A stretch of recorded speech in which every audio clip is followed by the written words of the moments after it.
Hello friends, welcome to my YouTube channel. दोस्तों, मैं Sonu sir आपके सामने दोबारा हाजिर हूं एक नए कंटेंट के साथ। दोस्तों, मैं आशा करता हूं कि आपकी तैयारी बहुत अच्छी चल रही होगी। आपने पूरा ग्रामर का रिवीजन कर लिया होगा और आप अपने प्रैक्टिस सेट पेपर पे काम कर रहे होंगे। देखिए, मैं आपको बताऊं, सिलेक्शन का जो मूल मंत्र है वो एक ही चीज़ है। अगर आप सिलेबस के पीछे दौड़ रहे हैं तो मेरी बात मानिए, सिलेबस आपको सिलेक्शन नहीं दिला पाएगा, लेकिन प्रैक्टिस आपको ज़रूर सिलेक्शन दिला जाए। तो मेरे जो मैं जिस तरीके से मैंने एग्जाम्स को क्वालिफाई किया या जिन एग्जाम्स को मैंने क्रैक किया, तो मेरे को तो एक ही चीज़ समझ में आई। सिलेबस सिर्फ एक प्राइमरी पार्ट है, कह सकते हैं कि सिर्फ एक छोटा हिस्सा है। अगर सिलेबस यहाँ सर्कल में है तो प्रैक्टिस इस सर्कल में है। यानी कि जिसने ज़्यादा प्रैक्टिस कर लिया उसको जल्दी सिलेक्शन मिल गया। तो प्लीज़ सिलेबस की तरफ ना दौड़ा करें। आप प्रीवियस ईयर क्वेश्चंस पेपर को उठाइए, उसमें से जैसे जैसे जो जो जिस फील्ड से क्वेश्चन पूछे गए हैं उनको कर दीजिए करिए। ठीक है, चलिए। तो फिलहाल ये इस तरह की जो गाइडलाइंस हैं, ये सब चीज़ें आपको तमाम तरह के चैनल्स पे मिली जाती हैं। तो मैं इतनी गाइडलाइंस पे भरोसा नहीं करता हूँ। मैं तो सिर्फ एक चीज़ पे भरोसा करता हूँ, क्वेश्चन आया और उसका आंसर आ गया, बस इतना ही है पूरे एग्जाम का। जो जितना भी बड़ा ये बवंडर सा बना रखा है, जितना ही बड़ा ये मोटिवेशन का और ऐसा वैसा ये डरावना सा कंसेप्ट बना रखा है, इसका सिर्फ एक ही सिंपल सा तरीका है। एक क्वेश्चन आया था और उसका एक आंसर था, बस इतना ही हमारा एग्जाम होता है। इससे ज़्यादा की ज़रूरत नहीं पड़ती है आपको, बस उस क्वेश्चन के लिए तैयारी ज़बरदस्त होती है। तो एसएससी सीजीएल का हम तैयार कर रहे हैं। तारीख देख लेते हैं, 25/9/2024। सेट नंबर 2 है और गिनती के हिसाब से देखें तो आज सेट नंबर 32 है। रोजाना रात को 9 बजे आपको यूट्यूब पर इस पेपर सेट को अपडेट कर देते हैं। कुछ ही दिनों बाद में हम CHSL और MTS की भी सीरीज स्टार्ट करने वाले हैं, जो कि बहुत ही जल्दी शुरू होने वाली है। तो चलिए, बिना समय गवाए हम अपने वीडियो को शुरू करते हैं। Question number 1। अरे यार, पहला ही खतरनाक फेंक दिया, पहले ही स्पेलिंग एरर वाला फेंक दिया। देखो, शुरू हो जाइए। शी की स्पेलिंग करेक्ट है, इज ठीक है, वेरी, पर्टिकुलर की ठीक है, अबाउट। छोटी छोटी स्पेलिंगों में एरर नहीं होगी, स्पेलिंग होगी बड़े वाले में एरर। तो ये जो वर्ड दिया हुआ है, लिखा हुआ है प्रोनाउंसिएशन, ये गलत है। जबकि वर्ड होना चाहिए था प्रोनंसिएशन, नाउन नहीं, प्रोनंसिएशन। इसमें ये जो ओ था ये एक्स्ट्रा था, तो ये यहाँ पे गलत हो रहा है। हमको देखना है कि जिसमें कोई स्पेलिंग एरर नहीं है। The movie was successful in the urban areas but among the rural audiences. चलिए, इसको होल्ड करते हैं, इसमें तो मेरे को कोई एरर ही नहीं मिला। देयर वेडिंग वाज, अरे भैया ये देयर कौन सा वाला देयर लगा दिए, ये देयर तो गलत लगा दिया ना। ये कौन सा वाला देयर लगना था, उनकी शादी, देयर वेडिंग, ये वाला आना चाहिए था, प्रोनाउन वाला, वो वहीं गलत हो गया। There was no intermittent shower in the city as was predicted during the weather. Weather ये वाला नहीं आएगा बेटा, वेदर कौन सा वाला आएगा, मौसम वाला वेदर आएगा। तो ये हमारे पास में लगभग पहले वाले में एरर निकली, थर्ड में एरर निकली, फोर्थ में एरर निकली, लेकिन सेकंड वाला ऐसा स्टेटमेंट था जिसमें नो एरर था। Final answer option number 2। चले, अब आ जाते हैं हम लोग ये जंबल्ड ऑर्डर पर आ जाते हैं। अब आप बिलीव नहीं करेंगे, एग्जाम के अंदर बहुत सिंपल सिंपल वाले ये लोग पूछने लगे हैं जंबल्ड ऑर्डर। पहले इतना सिंपल नहीं आते थे, पहले एग्जाम में सिंपल वाले नहीं आते थे, लेकिन अब तो कुछ जबरदस्त तरीके से सिंपल पूछ रहे हैं। क्या लिखा हुआ है हमारे पास में, फॉर ए, अचानक से फॉर ए से तो सेंटेंस शुरू हो नहीं सकता है। तो पी वाले जितने भी ऑप्शन है उनको साइड वाइज कर दीजिए। अब बचा हमारे पास में आर, आर से सेंटेंस शुरू हो जाइए। वन मस्ट, वन हो गया सब्जेक्ट, वन मस्ट, मस्ट के बाद में वर्ब की फर्स्ट फॉर्म चाहिए, एक्सरसाइज वर्ब की फर्स्ट फॉर्म है। One must exercise daily for a good body. तो यही हमारा आंसर हो जाएगा, option number. Is it clear to you? ठीक। क्वेश्चन नंबर 3 पर आ जाइए। The ship launched on a journey by water और सी फॉर डिस्कवरी। देखिए, जल से और सागर के द्वारा, यानी सागर में जो समुद्री यात्रा की जाती है उसको क्या बोला जाता है, समुद्री यात्रा को बोला जाता है वॉयज। यही इसका आंसर है, ऑप्शन नंबर 1। बाकी चीजें देख लेते हैं। वेस्पर्स का मतलब क्या होता है, इवनिंग प्रेयर होता है। ये क्या होता है, इवनिंग प्रेयर, संध्या के समय जो हम संध्या पूजन करते हैं वो ये होता है। और फिर क्या दिया है, रेंडेजवस, रेंडेजवस का मतलब क्या होता है, क्या देखो, जहां पर बहुत सारी चीजें आके एक पॉइंट पे आके मिलती हैं, ये जो मीटिंग पॉइंट होता है, इस मीटिंग पॉइंट को हम क्या बोलते हैं, रेंडेजवस। मैं बोल ही नहीं पाता। चलिए एक बार फिर से बोलेंगे, रैन डेज वर्स, रैन डेज वर्स, रैन डेज वर्स, रैन डेज वर्स, रैन डेज वर्स, रैन डेज वर्स। ठीक है। अच्छा, घर पे जाके एक प्रैक्टिस जरूर करिएगा, एक छोटी सी प्रैक्टिस है आपके लिए। Upper roller, lower roller. ठीक है, इसको आप 10 टाइम्स बोलने की प्रैक्टिस करिएगा। ठीक है। अच्छा, वर्सों का मीनिंग क्या होता है बताइए? पृष्ठ का, किसी भी पेज का क्या होता है? कोई भी पेज हो, पेज का लास्ट पार्ट, लास्ट पार्ट, किसी भी पेज का लास्ट पार्ट होता है वर्सो। ठीक है, तो फिलहाल हमारा आंसर लगेगा ऑप्शन नंबर 1। क्लियर। नेक्स्ट है हमारे पास में आता है वर्ड, एंटीनिम बताना है, नॉमिनल। नॉमिनल का मतलब होता है केवल नाम मात्र, बहुत थोड़ा सा, ये समझ लीजिए बहुत ही मिनी, बहुत ही माइक्रो जैसी वैल्यू, बहुत ही नाम के ऊपर। ठीक है। अच्छा, कांस्टेंट का मतलब क्या होता है? जो एक जगह पे स्थिर है, स्टेबल है। साउंड का मतलब आपको मालूम है, वॉइस हो गया, आवाज हो गई। सिग्निफिकेंट का मतलब हो गया इम्पॉर्टेंट। और नेस्टी का मतलब क्या होता है? ऐसा व्यक्ति जो बुरा हो, लालची टाइप का व्यक्ति हो। तो यहाँ पे नेस्टी का आप बैड भी लगा सकते हैं। अब देखिए, कोई चीज़ बहुत कम है, नाम मात्र के लिए है, तो उसका उल्टा क्या हो जाएगा बताइए? सिग्निफिकेंट। यानी किसी चीज़ की सॉरी,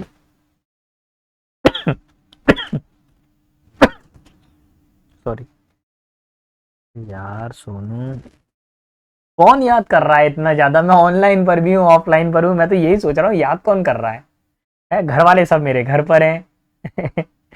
लाइब्रेरी वाले सबसे मिलकर आ गया हूं मैं, सारे बच्चों से मिलकर आया, आज तो फुल स्ट्रेंथ आई थी। ये याद कौन कर रहा है मेरे को? या तो मेरे को लग रहा है कि जो मेरे से पैसे उधार मांगते हैं ना, उनको किसी को पैसे की जरूरत पड़ गई होगी, तो मेरे को उधार, तो इसलिए मेरे को याद कर रहे हैं। तो देखिए, मिनी का मतलब क्या होता है? कोई चीज नाम मात्र के लिए होती है। और सिग्निफिकेंट का मतलब क्या होता है? बहुत ज्यादा महत्वपूर्ण हो। तो यही इसका फाइनल आंसर लगेगा। चलिए, Ashoka was the greatest then all Mauryan, Mauryan emperor. Ashoka सभी मौर्य सम्राटों में सबसे महान थे। तो देखिए, मैंने आपको बताया कि ये ऑल जब भी लगेगा तो ये कौन सी डिग्री बनती है? सुपरलेटिव डिग्री बनती है। और सुपरलेटिव डिग्री में कभी देन का यूज नहीं किया जाता, आप यूज करते हैं ऑफ, होना चाहिए ऑफ द मौर्यन एम्पायर। और कोई देखूं, अदर तो आ नहीं सकता, अदर तो पॉजिटिव डिग्री में या कंपैरेटिव में आता है। एक मिनट मेरे को चेक कर लेने दीजिए। ठीक है, सेकंड वाला तो मैंने आंसर लगा दिया। ग्रेटेस्ट के साथ में टू, अनेदर, अनेदर तो नहीं हो सकता डिग्री में। ग्रेटेस्ट, ऑल, ये भी नहीं। ऑप्शन नंबर 2 ही मेरा सही है। ध्यान रखिएगा कि सुपरलेटिव डिग्री का सेंटेंस पूछा गया है, सुपरलेटिव डिग्री के बाद में आप ऑफ का यूज कर सकते हैं। ठीक है, ऑफ ऑल का यूज हम सुपरलेटिव डिग्री के बाद में कर सकते हैं। एक चीज जरूरी मैं आपसे बार बार बोल रहा हूं, डिग्री वाला चैप्टर बहुत ध्यान से पढ़ के जाइएगा, गारंटेड क्वेश्चन आ ही रहा है लगभग सभी सेट में। चलिए, one who Yeats human flesh, जो मानव मांस को ही खा जाए, मानव मांस को ही खा गया। चलिए, हर्बीवोरस कौन होते हैं? जो प्लांट्स खाएंगे, शाकाहारी। कैनिबल कौन होता है? जो ह्यूमन फ्लैश को खा जाता है, नरभक्षी। इसको क्या बोलते हैं? नरभक्षी। ठीक है, जैसे शेर, शेर ने मानव का मांस खा लिया। ऑमनीवोरस में क्या होते हैं? Plant and animal. ठीक है, जो प्लांट्स भी खा लेंगे और एनिमल्स को भी खा लेंगे, जैसे डॉग है ना, पेड़ हरी सब्जियों को भी खा लेता है डॉग, और जो है फ्लैश को भी खा लेता है। स्कैवेंजर का मतलब क्या होता है? जो डेड बॉडीज को खाते हैं, dead body eater, dead body eater, है ना, डेड बॉडीज को खा जाते हैं। Option number 3 will be final answer. He and his friend does not want to attend the meeting. देखिए, टेंसेस का एक क्वेश्चन आएगा गारंटेड, मैंने बोला था, और वो आ रहा है। ही हो गया सब्जेक्ट 1 और हिज फ्रेंड हो गया सब्जेक्ट 2। वर्ब प्लूरल आनी चाहिए, ये सिंगुलर वर्ब है। डज नहीं आएगा, डू आएगा। मेरा फाइनल आंसर लगेगा ऑप्शन नंबर 3। ठीक है, क्वेश्चन नंबर 8 पर आ जाइए। 8 क्या बोल रहा है? बॉम्बास्टिक। अब बॉम्बास्टिक का मतलब वैसे होता है बमबारी करना, बम पटकना। ठीक है, अब अगर आप कभी क्या करते हैं, कोई ऐसा भाषण जिसमें आप बहुत सारे शब्दों का यूज करते हैं, use many words, use many words, यानी शब्दों का आडंबर लगा देना, बहुत ज्यादा किसी के बारे में बढ़ा चढ़ाकर बात कहना, यूज मैनी वर्ड, और किसी को बहुत ज्यादा फ्रेज करना, प्रशंसा करना, शब्दों की भीड़ लगा देना, उसको क्या बोला जाता है? अच्छा, उसका अपोजिट बताना है। तो वर्ड देखिए, पैस्टोरल। पैस्टोरल का मतलब क्या होता है? ऐसा व्यक्ति जो गांव से जुड़ा हुआ है, ग्रामीण है, विलेजर हो जाएगा। विक्ड का मतलब क्या होता है? विक्ड का मतलब होता है दुष्ट व्यक्ति, जो बैड हो, इविल हो, बुरा हो, अनप्लीजेंट हो। सिंपल का मतलब होता है साधारण। और एलिवेटेड का मतलब क्या होता है? किसी चीज को ऊंचे की तरफ पे ले जाना, लिफ्ट कर देना, टॉप तक लेके जाना, ऊंचाई तक लेके जाना। तो अभी क्या आ जाएगा? किसी ने किसी की तारीफ में बहुत सारे शब्दों के ढेर लगा दिए, ठीक है, और एक दूसरा व्यक्ति क्या कर रहा है? केवल सिंपल सिंपल वर्ड्स बोल रहा है, कोई शब्दों के ढेर नहीं लगाया, उसने सिंपल सी बात कह दी। तो ऑप्शन नंबर 2। नंबर 9 पर आइए बेटा। 9 वाले में आपको मैं फॉर्मूला बता दूं। एक्टिव वॉइस में अगर हैड प्लस V3 आता है तो पैसिव वॉइस बनाते समय बेटा हैड बीन प्लस V3 आएगा। ठीक है, तो शुरू हो जाइए। सर हैड आ रहा है, V3 आ रहा है, ओके है। इसके बाद में मेरे को हैड बीन के साथ में V3 चाहिए, तो यही मेरा आंसर हो जाएगा, ऑप्शन नंबर 1। क्लियर? चल बढ़ता हूँ आगे की तरफ, क्वेश्चन नंबर 10 पर। 10 क्या बोल रहा है? The following sentences has been divided into the. अरे भैया एरर बताना है, देखते सही। आपको पता होना चाहिए कि एरर बताना है। इस तरह का सेंटेंस आए टूटा फूटा सा, एरर बतानी होती है। पहले मैं देख लूँ कोई कुछ गड़बड़ तो नहीं है। क्या बोल रहा है वो? सही, identify the segment. Article has been used incorrectly. तो एक बात कंफर्म हो गई कि एरर तो बतानी है, लेकिन आर्टिकल की बतानी। देखो मैं आपको एक चीज बताऊं, बच्चे बोलते हैं सर आर्टिकल नहीं आता। चलिए मैं आपकी बात को एक्सेप्ट कर रहा हूं, तो बेटा ये मैं आ रहा हूं, ये यहां पर ये कंटिन्यू पेपर में पूछा जा रहा है। ऑफलाइन में तो बच्चा इतना बहस करता है कि अब मैं क्या ही बोलूं। अब मैं थोड़ा सा विश्वास कर लिया करें बेटा।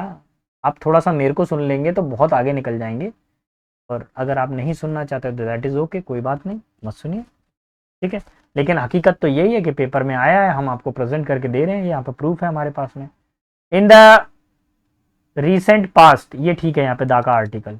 The ITI industries has emerged as a major, हाँ मेजर भी ठीक है। ITI इंडस्ट्रीज से पहले दा लगाया है, ठीक है। Contributor to an industry, a major contributor to industry as well as the employment opportunity in the provider country. देखिए मेरा मानना यह है कि यहाँ पर उन्होंने पिछले बीते हुए वर्षों में ITI इंडस्ट्री बहुत तेजी से उभर कर आया है, और इसने इंडस्ट्रीज के रेवेन्यू को बढ़ाया है, as well as employment opportunity, और जॉब के अवसर्स को भी बढ़ाया है अपने भारत देश में।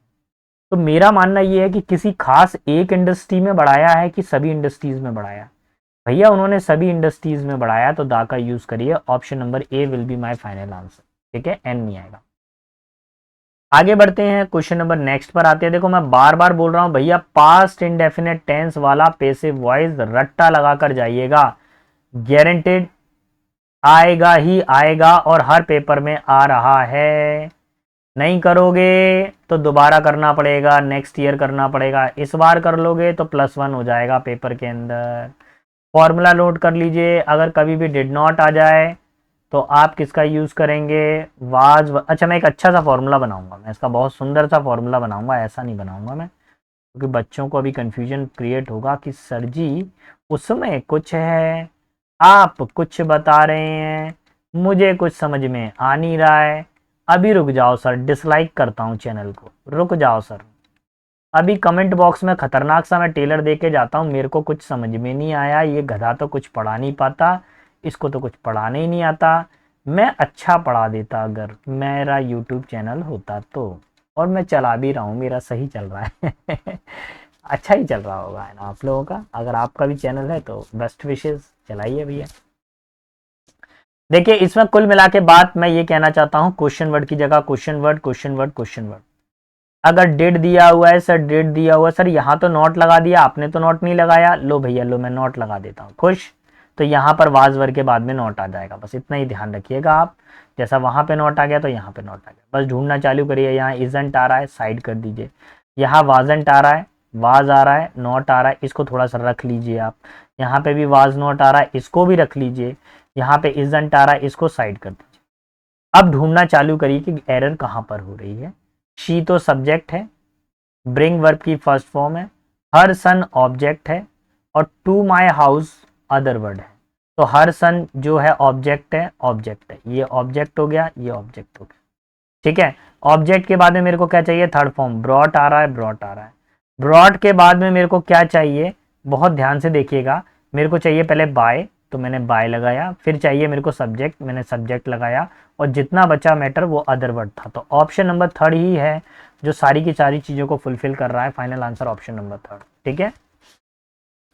हाँ भैया, एंटोनिम बताना है। फॉरगिव का मतलब क्या होता है बताइए? किसी को क्या कर देना? क्षमा करना। ठीक है, किसी को क्या कर देना? क्षमा कर देना। एक वर्ड सुना है आपने, एमनेस्टी? एमनेस्टी का मतलब क्या होता है? राजनीतिक हत्यारे को क्षमादान दे देना।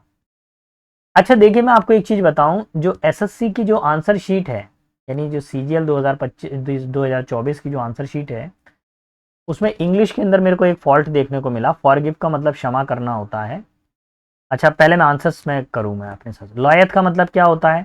किसी से घृणा करना, मतलब किसी से हेट करना, हेट, लॉयत। अनबर्डन का मतलब क्या होता है? किसी भी जो बर्डन है, बोझ को उतार देना। ठीक है, बोझ उतारना। अनबर्डन का मतलब क्या होता है? बोझ उतारना। क्लियर का मतलब क्या होता है? कोई चीज स्पष्ट हो, क्लियर हो, विविड हो। और रिक्विट का मतलब होता है किसी से रिवेंज लेना, किसी से प्रतिशोध लेना। अच्छा मेरे को बताइए, एसएससी ने आंसर लगाया है हेट, यानी लॉयत लगाया है। मेरे हिसाब से तो ये आंसर नहीं होना चाहिए, ये एसएससी बोल रहा है, एसएससी का ये आंसर है। लेकिन मेरा आंसर होना चाहिए रिक्वाइट। क्यों होना चाहिए? देखिए, फॉरगिव का मतलब अगर क्षमा करना है, तो रिवेंज का मतलब क्या है? बदला लेना है। तो मेरा आंसर तो भैया यही है, ऑप्शन नंबर वन। लेकिन एसएससी क्या कह रहा है? एसएससी बोल रहा है ऑप्शन नंबर फोर, जो कि बिल्कुल गलत है मेरे हिसाब से। उस जिस दिन ये पेपर हुआ है, उस दिन वाले बच्चों को प्लस मार्क्स मिलना चाहिए। ठीक है, चलिए बढ़ता हूं आगे की तरफ। क्वेश्चन नंबर नेक्स्ट पे 13 पर। 13 में क्या दिया हुआ है भैया? ये जो वर्ड है, इसका आपको मीनिंग बताना है। तो मैं पहली बात बता दूं, ये पूछा गया है आपसे ईडियम। क्या पूछा गया है? मुहावरा। आप भले ही से पूरा सेंटेंस पढ़ लीजिए। My brother always receive the lion share of the every meal that we had. मेरे भाई को जो भी हम भोजन खाते हैं उसका एक बड़ा हिस्सा मिलता है। लायन शेयर मतलब शेर का हिस्सा बड़ा होता है, जंगल का राजा होता है। तो बेटा ये एक मुहावरा है ये। अगेन मैं ये कहूंगा, मेरी फाइल में से ही आपको ये डेटा देखने को मिल जाएगा। ये मेरी फाइल में दिया हुआ है। तो बताइए क्या होगा? वेरी स्मॉल पार्ट नहीं होगा, आखिरी टुकड़ा नहीं, पैट शेयर नहीं। Option number one will be final answer, the major portion. ठीक है, क्वेश्चन नंबर आता हूं मैं 14 पर। 14 क्या कह रहा है जान लेता हूं मैं इसके अंदर। Identify the incorrect spelt of the word. Word की गलत स्पेलिंग को हमको क्या करना है? आइडेंटिफाई करना है, पता करना है कौन सा वर्ड इसमें गलत होने वाला है। पारुल सही लिखा है, इज सही लिखा है, नोन भी सही लिखा है, एज लिखा हुआ है, एज। राइटस, ये स्पेलिंग गलत हो रही है। राइटस की स्पेलिंग ये सही होती है। ऑनेस्ट सही लिखा है। यहाँ पे राइटस का मतलब क्या है? पारुल क्या है कि एक ईमानदार, और राइटस, राइटस का मतलब ऐसा व्यक्ति जो क्या हो, काफी ज्यादा धार्मिक प्रवृत्ति का हो, अच्छी प्रवृत्ति का हो, है ना, सत्यनिष्ठ हो। ठीक है, इसको आप बोल सकते हैं रिलीजियस टाइप का, सत्यनिष्ठ टाइप का, पॉजिटिव वाइब को देता हो। चलिए क्वेश्चन नंबर 15 पर आ जाते हैं। 15 क्या कह रहा है? 15 कह रहा है we all have to pull our socks up. हम सभी को अपने सॉक्स को ऊपर पहनना पड़ेगा for upcoming board exam. Board exam वाले वाले हैं। If we want to get outstanding grade, अगर हमको अच्छे मार्क्स चाहिए। पुल समवन सॉक्स अप का मतलब ये नहीं है कि सॉक्स को ऊपर तक पहनना, नहीं बेटा। इसका मतलब ये है परीक्षाएं आने वाली हैं और हमको अच्छा नंबर चाहिए, तो हमको क्या करना पड़ेगा? हमको पहले से ज़्यादा मेहनत करनी पड़ेगी। जैसे अगर आप 4 आवर्स स्टडी करते थे, तो अब आपको 6 आवर्स करना पड़ेगा। और अब एग्जाम सिर पर है, तो 8 आवर्स करिए, बस इससे ज़्यादा नहीं। 4 घंटे सुबह, 4 घंटे शाम, इससे ज़्यादा करने की ज़रूरत नहीं है, क्योंकि हम इंसान हैं, we are not the machine. 8 घंटे सफिशियंट है। तो देखिए यहाँ पर क्या हो जाएगा answer? Work harder than before, पहले से ज़्यादा वर्क करना, यही आंसर। 16 पर आ जाइए। आई सैड आई डोंट अंडरस्टैंड, ये ब्रैकेट वाला वर्ड है, इसको चेंज करिए। सैड पास्ट टेंस है, तो आगे भी पास्ट टेंस आएगा, डन नहीं आएगा। एम डूइंग नहीं आएगा, डज नॉट नहीं आएगा, डिड नॉट नहीं आएगा। Final answer option, sorry did not ही आएगा। Final answer option number third. ठीक है भैया, 17 आ गया। पहले तो मैं ही इसको देख लूं, क्या गड़बड़ है इसमें। कैसे बनेगा इसका ट्रिक? बन गया, हो गया खेल, हो गया हो गया हो गया हो गया हो गया। देखो डी वाले में तो दैट लगा हुआ है, दैट कमेंट्स, ये सेकंड फॉर्म लगी हुई है, इसका मतलब ये तो आने से नहीं रहा, यहाँ पे डी से तो शुरू नहीं हो रहा। सी वाला देखूं, a significant period of the economic and the technology revolution, ये होने की संभावना है यार। चलो ए से देखता हूं मैं, ए में क्या दिया हुआ है। ए में बोल रहा है द इंडस्ट्रियल रेवोल्यूशन, ये सब्जेक्ट हो गया, ये हो गई वर्ब, तो एक बात तो कंफर्म हो गया कि ए आएगा। ठीक है, डिनोट्स, किस चीज को डिनोट करता है, अ सिग्निफिकेंट पीरियड ऑफ, किस चीज को डिनोट करता है, एक महत्वपूर्ण समय को दर्शाता है क्या, ये बताइए क्या आंसर होना चाहिए। देखिए यहां पे डिनोट्स करता है, किसको दर्शाता है, इंडस्ट्रियल रेवोल्यूशन एक महत्वपूर्ण समय को दर्शाता है, सामाजिकता के, इकोनॉमिक आर्थिक और टेक्नोलॉजी रेवोल्यूशन को दर्शाता है ना, तो टू ये होना चाहिए, ए के बाद सी। उसके बाद में क्या आ जाएगा, फिर आता है डी, दैट कमेंडेड, देखिए सेकंड फॉर्म आ रही है, that commended in the latter part of 18th century, 18वीं शताब्दी के जो बाद वाले, यानी 18वीं शताब्दी के अंत में ये हुआ था। एंड कंटिन्यूड, देखिए एंड हमेशा क्या करता है, दो वर्ब को जोड़ता है, पहले 18 सेंचुरी आएगी until the middle of 19 century, फिर आएगी 19वीं शताब्दी। तो मेरे हिसाब से ऑप्शन नंबर 4 बिल्कुल सही है, जिसका आंसर यही होना चाहिए। ठीक है, he said that he lacks dash to stand in a queue patience, synonym बताना है। पेशेंस का मतलब क्या होता है, बहुत ही ज्यादा धैर्य रखना, क्या रखना, धैर्य रखना। अब सारे वर्डों को देखते हैं, रिलेवेंस का मतलब क्या होता है, रिलेटेड। ठीक है, एंड्योरेंस का मतलब क्या होता है बताओ, किसी चीज को बियर करना, किसी चीज को सहन करना। एक्सेप्टेंस का मतलब क्या होता है, किसी चीज को स्वीकार कर लेना, एग्री कर लेना, किसी चीज से अडॉप्ट कर लेना, एग्री कर लेना। और एलिगेंस का मतलब क्या होता है, सुंदरता यानी कि ब्यूटी।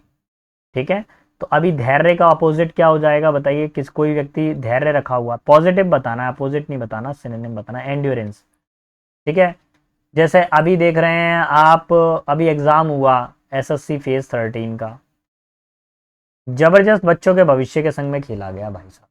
अच्छा मेरे को एक बात बता ना, कभी वोटिंग होती है ना, वोट, तो आपने देखा होगा कि वोटिंग के टाइम पर वोटिंग करवाने के लिए आपके घर से केवल 200 मीटर की दूरी पर होता है वोट डालने वाली मशीन, ईवीएम मशीन। कितनी दूर होती है, केवल 200 मीटर दूरी पर। और पता है आपकी परीक्षाएं पता है कितने किलोमीटर दूर पर होती हैं, 100 किलोमीटर पर। अब आप इसी से अंदाजा लगा लीजिए आपकी क्या औकात है और हमारी क्या औकात है इस गवर्नमेंट के आगे, इस गवर्नमेंट क्या, इस सिस्टम के आगे, सभी के आगे, राजनेताओं के आगे। अगर हम पड़ गए ना तो हम बढ़ जाएंगे, ये वोट बैंक इनका खराब हो जाएगा, इसलिए नहीं चाहते वो। इसमें जो धांधली हुई है, मैं आपको एक चीज बता दूं, मेरा एक पर्सनल व्यू ये है, जितने भी बच्चे जिनके फैमिली का बैकअप बहुत तगड़ा है और जिनकी फैमिली में राजनेताओं में है कोई ना कोई, उन बच्चों का सिलेक्शन श्योर हो जाएगा। आप और हम जो सिस्टमेटिक तरीके से पढ़ रहे हैं, अपने आप को जला रहे हैं, लाइब्रेरी में बैठकर तपस्या कर रहे हैं, एक बंद कमरे में अपने जीवन को जला रहे हैं, तपस्या कर रहे हैं, त्याग कर रहे हैं, इनका कोई मोल नहीं है। एडिक्विटी का रिकॉर्ड हमेशा से ही खराब रहा जिसने आपका पेपर करवाया है एसएससी के अंदर। और अगर चोर को तिजोरी की चाबी दे दी जाए तो चोर तिजोरी की रक्षा नहीं करेगा, वो चुराकर माल भाग जाएगा। भाग गया भाई साहब वो। अब कुछ नहीं कर पाएंगे हम और आप, क्योंकि हम इकट्ठे ही नहीं हो पाते हैं, कभी ना हो पाएंगे। टीचर्स ऐसे पिटते रहेंगे और ऐसे ही होता रहेगा। अगेन कोई नई वैकेंसी आ जाएगी, कोई झुंझुना सा पकड़ा देंगे नई वैकेंसी का, फिर चालू हो जाएंगे, हम अपनी पढ़ाई में लग जाएंगे, वो जो क्या हुआ उससे कोई फ़र्क नहीं पड़ने वाला। चलिए खैर, मोटिवेशन और इस तरह की बातें मेरे सब्जेक्ट का विषय नहीं है, मैं इंग्लिश पढ़ाता हूँ, मैं इंग्लिश पर कॉन्सेंट्रेशन करूँगा। The pool was too at the end, at this end of the kids to play. Shallow का मतलब क्या होता है, कम गहरा। क्या होता है शैलो का मतलब, क्या होता है, जो कम गहरा हो, सतह पर हो, सुपरफिशियल। क्या बोलते हैं इसको, सुपरफिशियल, जो कम गहरा हो। ग्रीन का मतलब हरा, कोल्ड का मतलब ठंडा, ब्लू का मतलब नीला और डीप का मतलब गहरा। मैंने कहा था ना एसएससी एक ऐसा क्वेश्चन जरूर फेंकेगा फ्री हिट वाला, इसका तो लैंग्वेज से भी पता कर सकते थे, ऑप्शन नंबर 4। 20 पर आ जाइए। एंटोनिम बताना है कंसीड। कंसीड का मतलब होता है किसी चीज से सहमत होना, एग्री होना, किसी बात से अगर आप एग्री हैं, ठीक है। अवाव का मतलब क्या होता है, एक्सेप्ट ओपनली, खुले मन से अपना लेना, जनता के सामने अपना लेना, पूरी दुनिया के सामने बोल देना कि मेरा और तुम्हारा क्या कनेक्शन है। तो इसको क्या बोलते हैं, अवाव बोलते हैं। आप लोग समझ गए होंगे, आप लोग तो श्री श्री श्री श्री श्री श्री श्री श्री 1008 है इस सब्जेक्ट में, कई लोगों ने तो पीएचडी कर रखी है ना। चलिए, मैं आप लोगों के सामने स्टूडेंट हूँ उस विषय के अंदर जिस विषय पे चर्चा हो रही है, एक्सेप्टिंग ओनली। सरेंडर का मतलब क्या होता है, किसी के सामने क्या कर देना, किसी के सामने सरेंडर कर देना, हथियार डाल देना। डिनाई का मतलब होता है मना कर देना। बैटल का मतलब होता है लड़ाई। तो कंसीड का मतलब होता है सहमति। इसका उल्टा क्या हो जाएगा, डिनाई, मना कर देना, ठीक है। अब आ जाइए आखिरी वाले पड़ाव पे। We naturally seek the company of those. हम अक्सर उन लोगों की कंपनी, उन लोगों के कंपनी का मतलब क्या होता है, संगति, संगति देखते हैं। Whose dash are same as own, जिनके जिनकी जिनका टेस्ट हमारे जैसा हो, जिनकी बोलचाल कैसी हो हमारी जैसी। इंस्टीट्यूशन का मतलब तो संगठन होता है, ये नहीं, ऑर्गेनाइजेशन, संगठन। अपैथी का मतलब घृणा करने जैसा। और आंसर हो जाएगा ऑप्शन नंबर 4। हम उन्हीं लोगों की संगत करते हैं जो हमारे जैसे विचार के होते हैं। फूल डू नॉट लाइक, फूल जो होगा, मूर्ख जो व्यक्ति होगा, उसको क्या पसंद नहीं होगा बताइए। Fool do not like the dash of wise man and wise man avoid the fool. देखिए, मूर्ख कभी भी बुद्धिमान की कंपनी नहीं करेगा और बुद्धिमान व्यक्ति कभी भी मूर्ख की कंपनी नहीं करेगा। तो सीरियस नहीं होगा वो, एंटागोनिस्टिक शत्रु नहीं बनेगा, कल्चरल नहीं बनेगा, वो क्या बनेगा, कंपनी। कंपनी का मतलब होता है संगति, ठीक है, option number 4। Serious minded people do not find much in common with dash folks. देखिए, जो लोग सीरियस होते हैं, काफी गंभीर होते हैं, वो आम लोगों में दिमाग नहीं लगाते। और ऐसे ही जो आम लोग होते हैं वो लोग क्या करते हैं, सीरियस लोगों में दिमाग नहीं लगाते हैं। तो बहुत ध्यान से देखिए, ग्रेव का मतलब क्या होता है, कब्र, थॉटफुल, विचारशील, सोलमन नहीं होगा, फ्रिवलेस, ठीक है। तो ये इनमें ध्यान नहीं लगाएंगे, frivolous, option number 1। Sinner, Sinner का मतलब होता है पापी। Sinner feels uncomfortable with dash and do not seek their company.